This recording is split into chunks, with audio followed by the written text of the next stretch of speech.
మనం ఇప్పుడా అని ఎదురు చూస్తున్న రైతు రుణమాఫీపై అయితే కీలకనైతే ప్రకటన చేశారు.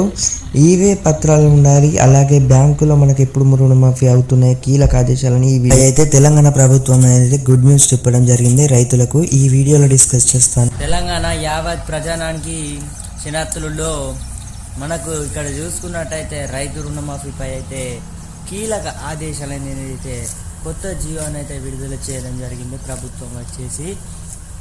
ఇప్పుడు ఎవరైతే రైతులు ఉన్నారో రైతులకైతే రైతు రుణమాఫీ గురించి అయితే మరొక కీలక ఆదేశాలు అయితే జారీ చేయడం జరిగింది ప్రభుత్వం వచ్చేసి.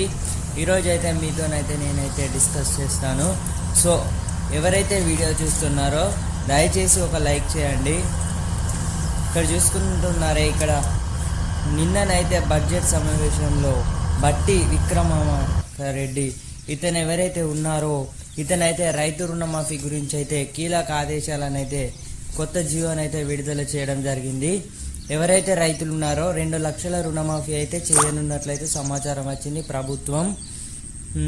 ఇప్పుడు మీకు ఒక డౌట్ ఉండవచ్చు, మనకు అసలు వడ్డీ కూడా ప్రభుత్వం అయితే చెల్లిస్తుంది. ఇంటిలోనైతే ఎలాంటి క్వాలిటీ అయితే ఎలాంటి క్లారిటీ కూడా ఇంకా ఎలాంటి ఉద్దేశాలు కూడా ఏమీ లేవు. ఖచ్చితంగానైతే ఫిబ్రవరి ఎండింగ్ లోపు అయితే మార్చిలో అయితే ఖచ్చితంగానైతే రైతు రుణమాఫీ ఏదైతే ఉందో అమలు చేయబోతున్నారు.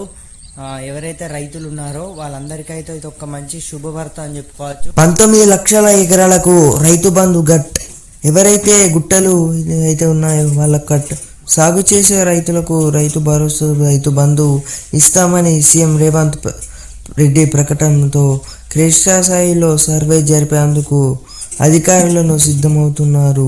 ప్రస్తుతం 1.52 కోట్ల ఎకరాలకు రైతు బంధు అందుతుందో ఇందులో 19 లక్షల ఎకరాల సాగులతో లేకున్న వ్యవసాయ భూముల్లో జాబితాలో ఉన్నాయి. దీని ప్రకారం ఎకరానికి ₹10,000 చొప్పున ఏడాదికి ₹1.9 కోట్ల వారి ఖాతాలో జమ అవుతున్నాయని సీఎం నిర్ణయంతో ఇప్పుడు ఆ నిధులు అది కానున్నాయి. మనకు ఎప్పుడు అసలు విడుదల చేస్తారనే పై అయితే క్లారిటీ లేదు ఇంకా పడని వారికి.